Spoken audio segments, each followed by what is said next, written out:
اعوذ باللہ من الشیطان اللعین الرجیم بسم اللہ الرحمن الرحیم الحمدللہ رب العالمین والصلاة والسلام علی سیدنا و شفیعنا و مولانا ابی القاسم محمد وعلی اہل بیتہ الطیبین الطاہرین ولعنۃ اللہ علی اعدائہم اجمعین من الآن الى قیام یوم الدین اما بعد فقد قال حق سبحانہ فی القرآن المبین وهو اصدق الصادقین وقولہ الحق. بسم اللہ الرحمن الرحیم. انا آتیناک الکوثر فصل لربک وانحر انا شانئک هو الابتر. درود پڑھیں محمد و آل محمد پر. اللہم صلی اللہ علیہ وسلم. حضرات، جیسا کہ آپ کے علم ہے کہ آج شہزادی سلام اللہ علیہ کی شہادت کی تاریخ ہے، اور جہاں بھی اسلام کے ماننے والے ہیں شہزادی کے غم میں شریک ہیں. پوری کائنات جہاں میں بھی رسول اللہ کے ماننے والے، اہل بیت کے ماننے والے ہیں، سب آج غمگین ہیں، اور ہر جگہ مجلسیں ہو رہی ہیں اور ماتم ہو رہا ہے. آج ایک چھوٹی سی تقریر کرنا ہے جس کا عنوان، جس کا مقصد و محور، جس کا موضوع ہے مرکز عصمت. اور میں نے جو سورہ پیش کیا ہے وہ 3 آیتوں پر مشتمل ہے، جسے سورہ کوثر کہتے ہیں، جس میں خدا وحدہ لا شریک کچھ بشارت دے رہا ہے رسول اللہ کو. کہہ رہا ہے انا آتیناک الکوثر، ہم نے تم کو کوثر عطا کیا. فصل لربک وانحر، تم نماز پڑھو اور قربانی دو. انا شانئک هو الابتر، بے شک تمہارا دشمن جو ہے وہ ابتر رہے گا. اس میں رسول اللہ کو جو کوثر عطا کیا گیا، جس میں رسول اللہ کو خدا نے مخاطب کیا ہے کہ کوثر یہ ہے کیا. سب کو معلوم ہے کہ کوثر سے مراد جناب زہرا سلام اللہ علیہ کی ذات مبارکہ ہے. اب چند باتیں ابھی خود نے پیش کرنا ہے کہ شہزادی سلام اللہ علیہ کی عظمت کیا ہے اور ان کی بلندی کیا ہے. دیکھیے، اس کائنات میں انسانوں کی ہدایت کے لیے بہت سے نبیوں کو بھیجا گیا، اور جیسے کہ ہمارے آخری نبی ہیں حضرت محمد مصطفیٰ صلی اللہ علیہ وآلہ وسلم، انہوں نے ہمیں بتایا کہ کتنے نبی اس دنیا میں آئے اور کس کس نبی نے ہماری ہدایت کی. انہوں نے ہمیں بتایا کہ پہلے نبی کون تھے، کیا نام تھا ان کا. پہلے نبی آدم تھے، ان کی کیا عظمت تھی، رسول اللہ نے بتایا ہمیں. پھر بتایا کہ اور کتنے نبی تھے، جناب شیش کے بارے میں بتایا، جناب موسیٰ کے بارے میں بتایا کہ صاحب اعجاز نبی تھے. جناب موسیٰ کلیم اللہ تھے، اللہ سے کلام کرتے تھے، بڑی عظمت تھی. پھر رسول اللہ نے ہمیں بتایا کہ جناب عیسیٰ جو صاحب اعجاز نبی تھے، بڑی عظمت تھی ان کے پاس، بڑی فضیلت تھی، اعجاز تھے، اور وہ مردوں کو زندہ کر دیا کرتے تھے. جناب ابراہیم کے بارے میں بیان کیا کہ یہ تو خلیل اللہ ہیں، اللہ کے دوست ہیں. ان کے بارے میں بتایا کہ جناب اسماعیل علیہ السلام اور جناب ابراہیم علیہ السلام نے خانہ کعبہ کو تعمیر کیا. اور بھی بہت سی فضیلتیں ہیں، جیسے کہ جناب ابراہیم کو امام بنایا خدا نے، تو بہت سی فضیلتیں جناب ابراہیم کو عطا کی. جناب یوسف، کیا کہنا جناب یوسف کے، اللہ نے ان کو حسن عطا کیا، اور کیسا حسن عطا کیا کہ جس کی کوئی مثال نہیں ملتی ہے. اور جن کے حسن کی مثالیں دی جاتی ہیں، تو ان کو حسن عطا کیا، جناب یعقوب ان کو صبر عطا کیا۔ تو اتنی باتیں رسول اللہ نے ہمیں بتائیں، تمام نبیوں کے بارے میں بتایا، ان کی زندگی بتائی اور ان کے نام بتائے، اور بھی بتایا کہ جو قرآن ہے اس سے پہلے بھی کتابیں آئی ہیں، توریت ہے، زبور ہے، انجیل ہے، تو اس کے علاوہ بھی کتابیں ہیں، لیکن اب کیونکہ قرآن جو ہے، قرآن میں ساری کتابوں کے بارے میں بیان کیا گیا ہے اور ساری کتابوں کا علم قرآن میں موجود ہے، اور اگر تمام انبیاء ہیں ان کی اگر ذات کو دیکھنا ہے، ان کی عظمت کو دیکھنا ہے، ان کی فضیلت کو دیکھنا ہے، تو آپ رسول اللہ کی ذات کو دیکھ لیے، حضرت محمد مصطفیٰ صلی اللہ علیہ وسلم کی ذات پر غور کریں۔ ہر فضیلت ان کے پاس موجود ہے، جتنی فضیلتیں تمام پیغمبروں میں ہیں وہ تمام فضیلتیں ہمارے آخری نبی میں موجود ہیں۔ تو رسول اللہ نے ایک ایک مقام پہ ایک ایک بات پہنچائی۔ تو میرا ایک سوال ہے آپ سے کہ اس دنیا میں، جیسا کہ سب کہتے ہیں اور مشہور ہے، سب کو معلوم ہے کہ 1,24,000 پیغمبر اس دنیا میں آئے، 1,24,000 پیغمبر اس دنیا میں آئے۔ تو میں یہ پوچھنا چاہوں گا کہ یہ جو تمام پیغمبر تھے، کیا یہ کسی ایک مذہب کے لیے آئے تھے یا کسی ایک مسلک کے لیے آئے تھے؟ یہ کیا کسی ایک صنف کے لیے آئے تھے؟ تو آپ کہیے گا نہیں، یہ سب کے لیے آئے تھے، یہ کسی ایک مذہب کے لیے نہیں آئے تھے بلکہ یہ انسانوں کی ہدایت کے لیے آئے تھے۔ تو میں کہوں گا اچھا، یہ انسانوں کی ہدایت کے لیے آئے تھے، تو کیا یہ ایک ہی صنف کے لیے آئے تھے؟ کیا یہ مردوں کے لیے آئے تھے؟ کیا یہ عورتوں کے لیے نہیں آئے تھے؟ یا ایسا بھی ہوا ہے کہ عورتوں کی ہدایت کے لیے کسی عورت کو نبی بنایا گیا؟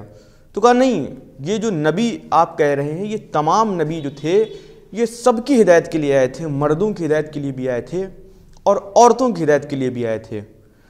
تو میں کہوں گا آپ یہ بتائیں کہ کس طریقے سے انہوں نے ہدایت دنیا تک پہنچائی، کیسے ہدایت کی لوگوں کی، عورتوں کی، مردوں کی کیسے ہدایت کی؟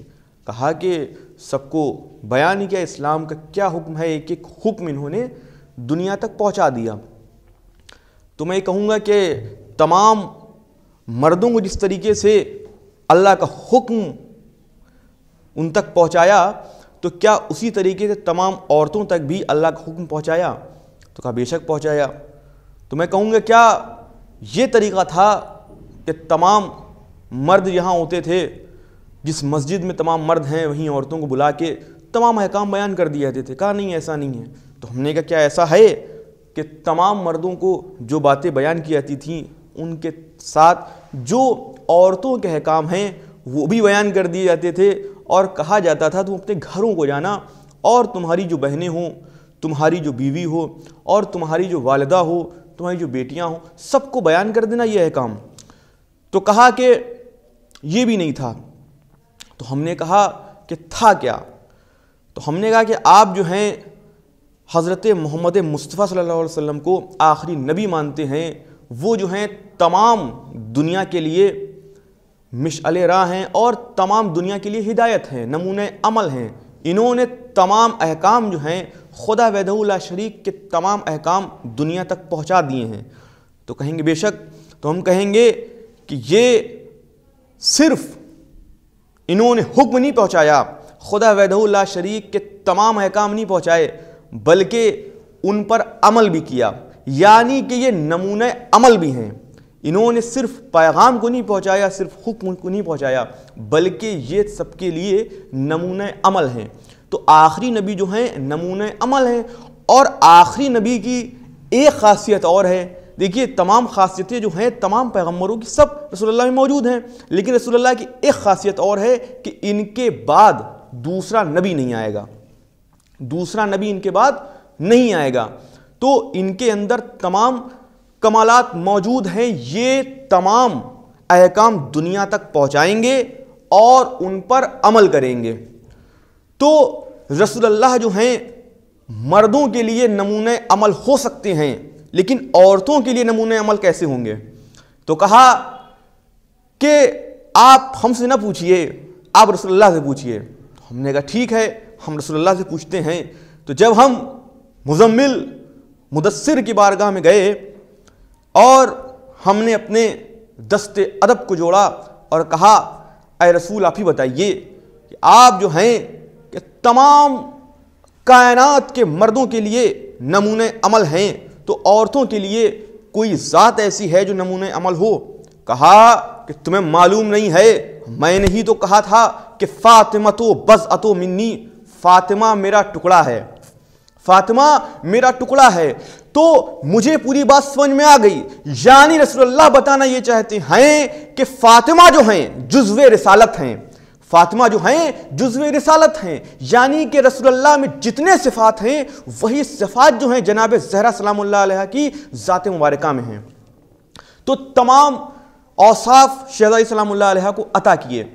اب جناب زہرا سلام اللہ علیہ جزو رسالت اس طریقے سے ہیں کہ رسول اللہ جو ہیں تمام مردوں کے لیے نمونۂ عمل ہیں، تو جناب زہرا سلام اللہ علیہ تمام کائنات کی عورتوں کے لیے نمونۂ عمل ہیں۔ تو شہزادی سلام اللہ علیہ کی عظمت کیا ہے؟ پوری زندگی رسول اللہ نے بیان کی ہے۔ شہزادی سلام اللہ علیہ کی عظمت کو بیان کیا ہے۔ آپ فضیلت کی نظروں سے نہ دیکھیے، آپ یہ دیکھیے کہ رسول اللہ کس زمانے میں ہیں، رسول اللہ کس زمانے میں اپنی زندگی گزار رہے ہیں۔ وہ زمانہ جہاں عورتوں کو اور لڑکیوں کو زندہ دفنا دیا جاتا ہو اور ناس کیا جاتا ہو کہ میں نے 10 لڑکیوں کو دفنایا، میں نے 20 لڑکیوں کو دفنایا، ناس کیا جاتا ہو، اس زمانے میں رسول اللہ کیا کر رہے ہیں کہ شہزادی سلام اللہ علیہ سامنے سے آ رہی ہیں اور رسول اللہ اپنی مسند چھوڑ کے کھڑے ہو گئے۔ تو آپ دیکھ رہے ہیں کہ رسول اللہ معاشرے کے خلاف عمل کر رہے ہیں، یعنی کہ اسلام نے پوری کائنات کو بتایا کہ احکام کیا ہوتے ہیں، صرف مردوں کے احکام نہیں بتائے، مردوں کے حقوق بیان نہیں کیے، تمام عورتوں کے بھی احکام بیان کیے ہیں۔ رسول اللہ نے ایک ایک بات بیان کی ہے، اور یہاں تک کہ رسول اللہ نے جناب زہرا سلام اللہ علیہ کی ایک ایک فضیلت کو دنیا کے سامنے آشکار کیا ہے، ایک ایک فضیلت کو دنیا کے سامنے آشکار کیا ہے۔ کبھی کیا کہتے ہیں کہ فاطمہ میرا ٹکڑا ہے، کبھی کیا کہہ رہے ہیں رسول اللہ کہ شہزادی سلام اللہ علیہ یعنی فاطمہ تو زہرا سلام اللہ علیہ جنت کی عورتوں کی سردار ہیں، اور جناب زہرا سلام اللہ علیہ کی منقبت جگہ جگہ پر پڑھ رہے ہیں۔ ادھر رسول اللہ جناب زہرا سلام اللہ علیہ کی فضیلت کو بیان کر رہے ہیں، اور ادھر قرآن جناب زہرا سلام اللہ علیہ قصیدہ پڑھ رہا ہے۔ آپ کہیں گے وہ کیسے؟ میں کہوں گا ذرا قرآن تو ذرا پڑھا کریں، آپ غور کیا کریں، آپ صرف رٹا نہ کریں، کبھی غور کیا کریں، تفسیر پڑھا کریں، آرام سے پڑھا کریں، ٹھہر ٹھہر کے پڑھا کریں، ذرا آپ فکر کریں، تدبر کریں، تو آپ کو معلوم چلے گا کہ کہاں کہاں پر خدا وحدہ لا شریک نے شہزادی کونین کی فضیلت کو دنیا کے سامنے آشکار کیا ہے۔ کبھی سورہ کوثر میں، کبھی آیہ تطہیر میں، کبھی آیہ مباہلہ میں، کبھی حل عطا میں بیان کیا ہے۔ جگہ جگہ پر شہزادی سلام اللہ علیہ کی منزلت کو دنیا کے سامنے آشکار کیا ہے۔ کبھی آیہ مودت میں بھی خدا وحدہ لا شریک نے شہزادی سلام اللہ علیہ کی عظمت کو دنیا کے سامنے آشکار کیا ہے، اور شہزادی سلام اللہ علیہ کی عظمت تو بیان کی ہی نہیں جا سکتی۔ اس لیے بیان نہیں کی جا سکتی کیونکہ شہزادی سلام اللہ علیہ جو ہیں مرکز عصمت ہیں، مرکز عصمت ہے۔ شہزادی سلام اللہ علیہ کی ذات جو ہے مرکز عصمت ہے۔ دیکھیے میں سمجھ نہیں پاتا ہوں کہ شہزادی سلام اللہ علیہ کی عظمت اس لیے سب سے زیادہ ہے کہ وہ سرور کائنات کی بیٹی ہیں، یا اس لیے شہزادی کی عظمت سب سے زیادہ ہے کہ وہ علی کی زوجہ ہیں، یا اس لیے فضیلت سب سے زیادہ ہے کہ وہ حسنین کی مادر گرامی ہیں۔ تو عقل فیصلہ نہیں کر سکتی شہزادی سلام اللہ علیہ کی عظمت کتنی ہے، کوئی بیان ہی نہیں کر سکتا۔ اور شہزادی سلام اللہ علیہ کی فضیلت تو قیامت تک رہے گی اور بیان کی جائے گی، بیان ہوتی رہے گی۔ ہمیں خاموش کر دیا جائے، ہماری زبانوں کو کاٹ دیا جائے، پھر بھی شہزادی سلام اللہ علیہ کی فضیلت بیان ہوگی۔ آپ کہیں گے وہ کیسے؟ تو میں کہوں گا ابھی تو میں نے بتایا کہ قرآن میں خدا وحدہ لا شریک نے ان کی فضیلت کو بیان کیا ہے، اور قرآن میں ایک ایک آیت میں ان کی فضیلت ہے۔ اور قرآن جو ہے، قرآن کا ذمہ کس نے لیا ہے؟ خدا نے لیا ہے۔ قرآن کا محافظ کون ہے؟ اللہ ہے۔ تو اللہ جو ہے قرآن کا محافظ ہے۔ جب تک قرآن رہے گا، جب تک شرح سلام اللہ علیہ کی عظمت بیان ہوتی رہے گی۔ دیکھیے، میں چند لمحوں میں کیا بیان کروں، بس میں اپنی بات کو تمام کر رہا ہوں۔ بس میں یہ کہنا چاہوں گا کہ شرح سلام اللہ علیہ کی عظمت رسول اللہ نے بیان کی، مگر مسلمان جو ہیں سمجھ نہ پائے۔ مسلمانوں کو سمجھ میں نہیں آئی بات۔ مسلمانوں کے دل میں بغض تھا، حسد تھا، ان کو شرح سلام اللہ علیہ کی فضیلت کو نہیں یہ سمجھ پائے۔ شرح سلام اللہ علیہ کا وہی مرتبہ ہے جو سرور کائنات کا ہے۔ سرور کائنات جو ہیں تمام دنیا کے مردوں کے لیے نمونہ عمل ہیں، تو شرح سلام اللہ علیہ تمام دنیا کی عورتوں کے لیے نمونہ عمل ہیں۔ شرح سلام اللہ علیہ نے گھر میں وہ تعلیم دی ہے عورتوں کو کہ جس کی مثال نہیں ملتی۔ گھر ایک مدرسہ تھا جس میں ہر علم پر بات کی جاتی تھی۔ شہزادی سلام اللہ علیہ نے تمام عورتوں کے احکام بیان کیے، حقوق بیان کیے۔ اب دیکھیے شہزادی سلام اللہ علیہ پر کیا کیا ستم ڈھائے گئے۔ رسول اللہ ایک ایک قدم پر شہزادی کی عظمت کو بیان کر رہے ہیں، پھر بھی مسلمان غافل ہیں، پھر بھی مسلمان غافل ہیں۔ اور کیا ہو رہا ہے شہزادی سلام اللہ علیہ کے ساتھ؟ کبھی حق غصب کیا جا رہا ہے۔ ایک ستم حق غصب کرنا، دوسرا ستم شہزادی سلام اللہ علیہ نے جب حق طلب کیا تو شہزادی سلام اللہ علیہ کو حق نہیں دیا گیا۔ شہزادی سلام اللہ علیہ کے اوپر تیسرا ستم، گواہ مانگے گئے۔ شہزادی سلام اللہ نے گواہ پیش کیے، گواہوں کو رد کیا گیا، گواہی رد کی گئی۔ اس کے بعد کیا ستم ہوا؟ اس کے بعد شہزادی سلام اللہ علیہ نے وصیت پیش کی، وصیت کو چاک کر دیا گیا۔ پھر رسول اللہ کی حدیث کو، جب رسول اللہ کے فرمان کو جو شہزادی نے پیش کیا تھا اس کو چاک کر دیا گیا۔ اور اس کے بعد شہزادی سلام اللہ علیہ نے قرآن سے آیتیں پیش کی اپنے حق کو مانگنے کے لیے۔ حق مانگ کیوں رہی ہیں شہزادی؟ حق کس لیے مانگ رہی ہیں شہزادی؟ حق کیوں مانگ رہی ہیں؟ سوال یہ ہے، کہا کہ اس کی صرف ایک وجہ ہے، اور وہ یہ ہے کہ جب بھی اس کائنات میں کسی کا حق غصب کیا جائے تو وہ خاموش نہ رہے، وہ خاموش نہ رہے بلکہ وہ اپنا حق طلب کرے۔ شہزادی سلام اللہ علیہ کی تو یہ منزلت ہے کہ جو سمندر کے بدن میں ہے نمک کس کا ہے؟ جو سمندر کے بدن میں ہے نمک کس کا ہے؟ کس کی جاگیر زمیں ہے یہ فلک کس کا ہے؟ کس کی جاگیر زمیں ہے یہ فلک کس کا ہے؟ جو سمندر کے بدن میں ہے نمک کس کا ہے؟ کس کی جاگیر زمیں ہے یہ فلک کس کا ہے؟ سر دربار اسی واسطے آئی ہے بطول، سر دربار اسی واسطے آئی ہے بطول، ساری دنیا یہ سمجھ لے کہ فدق کس کا ہے، ساری دنیا یہ سمجھ لے کہ فدق کس کا ہے۔ تو شہزادی سلام اللہ علیہ نے حق طلب کر کے بتا دیا کہ دیکھو یہ جو اسلام کا دعویٰ کر رہے ہیں اصلی میں یہ مسلمان نہیں ہیں، ان کا اسلام سے کوئی تعلق ہی نہیں ہے۔ اگر ان کا اسلام سے تعلق ہوتا تو رسول کی بیٹی اپنا حق طلب کر رہی ہے یہ حق لوٹا دیتے، مگر ان کا اسلام سے تعلق نہیں ہے۔ کل یہ نہ کہنا کہ ان کا اسلام سے تعلق تھا، انہوں نے جو کیا ظلم و زیادتی کی یہ اسلام بتاتا ہے، بلکہ اسلام نہیں بتاتا۔ اسلام تو ان کے سامنے کھڑا ہو گیا ہے، اسلام نے تو کہا ہے کہ ہمیں حق دو، انہوں نے حق نہیں دیا۔ تو پوری کائنات سمجھ لے کہ حق کس کا ہے۔ اب ایک ایک حدیث میں، ایک ایک روایت میں، کسی کی روایت ہو، کسی کی حدیث ہو، شیعوں کی حدیث ہو، سنیوں کی حدیث ہو، کہیں کی بھی کتاب ہو، کوئی کتاب ہو، دیکھیے حدیث تو رسول اللہ کی ہے، اب ہم پیش کریں گے تو کہیں گے شیعوں کی ہے، اہل سنت کہیں گے تو کہیں گے اہل سنت کی ہے۔ دیکھیے حدیث تو ہر کتاب میں موجود ہے، چاہے وہ شیعوں کی کتاب ہو یا سنیوں کی صحیح بخاری ہو، ہر کتاب میں موجود ہے۔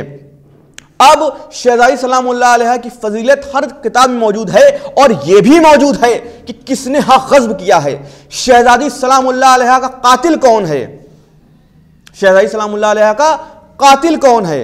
اور سب کو معلوم ہے کہ شہزادی سلام اللہ علیہ کے قاتل کا نام کیا ہے۔ شہزادی سلام اللہ علیہ کے قاتل کا نام کیا ہے؟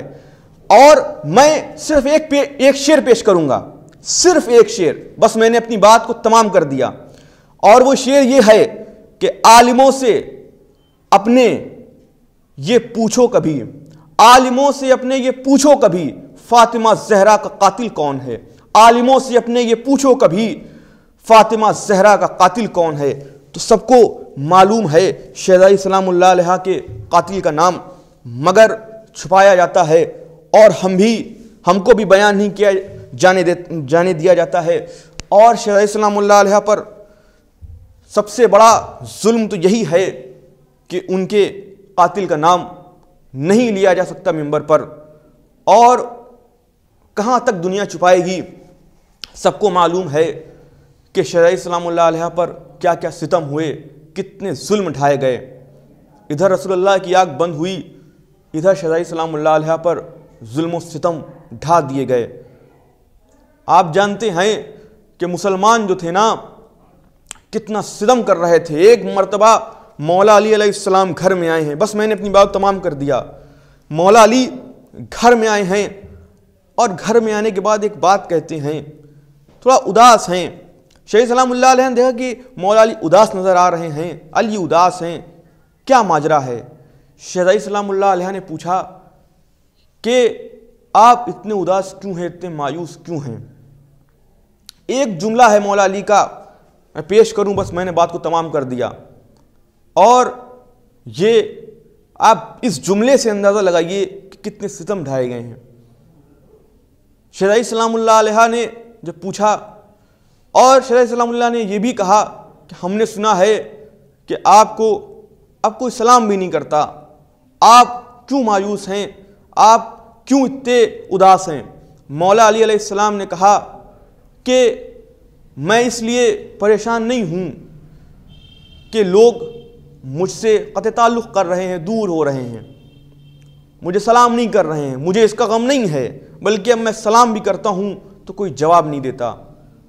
آپ ذرا سوچیں، اندازہ لگائیں کہ آپ ایک راستے سے روز جاتے ہوں اور وہاں لوگ آپ کے ساتھ اچھا برتاؤ کرتے ہوں، لیکن ایک وقت وہ ہو کہ آپ سے لوگ دور ہونے لگیں اور آپ کسی کو سلام بھی کریں تو کوئی جواب نہ دے، آپ کے دل پہ کیا گزرے گی؟ آپ تو ایک مومن ہیں، آپ برداشت نہیں کر پائیں گے، لیکن وہ کون ہیں؟ امیر المومنین ہیں، کیسے برداشت کرتے تھے؟ ابھی یہاں پہ ظلم کی انتہا ختم نہیں ہوئی، ظلم کی انتہا تو تب ختم ہو گئی جب مسلمان دروازہ جلانے کے لیے لکڑیوں کو لے کر اکٹھا ہوئے اور ایک بات کہتے ہیں مسلمان، وہ یہ کہتے ہیں کہ اے زہرا علی کو باہر بھیج دیے ورنہ ہم گھر میں آگ لگا دیں گے۔ شہزادی سلام اللہ علیہ نے صرف ایک بات کہی، کیا تم اس گھر میں آگ لگا دو گے جہاں ہمارے چھوٹے چھوٹے بچے حسنین ہیں؟ لیکن ظالموں نے ایک نہ سنی، گھر میں آگ لگا دی گئی۔ آپ سنیں گے، ایک جملہ میں پیش کر رہا ہوں، جب گھر میں آگ لگائی گئی تو شہزادی سلام اللہ علیہ دروازے کے پاس موجود تھی۔ ایک ظالم کو ایسا لگا کہ شہزادی دروازے کے پاس ہیں، مسلمان گھر میں داخل ہونا چاہتے تھے، ایک ظالم نے بڑھ کے دروازے پر ایک دھکا مارا۔ جیسے ہی دروازے پر وہ دھکا مارا ہے، دروازہ جو تھا نا دیوار سے مل گیا، دروازے میں میخیں لگی ہوئی تھیں جو شہزادی کے پیوست ہو گئیں، اور مسلمان گھر میں داخل ہوئے۔ ایک وقت وہ آیا کہ شہزادی سلام اللہ علیہ زمین پر تشریف لائیں، اور جیسے ہی زمین پر تشریف لائیں دروازہ شہزادی کے اوپر گر گیا، دروازہ گر گیا، اور شہزادی کہتی ہیں پسلیاں ٹوٹ گئیں، آ کے سنبھالو فضا، پسلیاں ٹوٹ گئیں، آ کے سنبھالو فضا، پسلیاں ٹوٹ گئیں، آ کے سنبھالو فضا، مجھ کو دروازے کے نیچے سے نکالو فضا، پسلیاں ٹوٹ گئیں، آ کے سنبھالو فضا، مجھ کو دروازے کے نیچے سے نکالو فضا، انا للہ و انا الیہ راجعون۔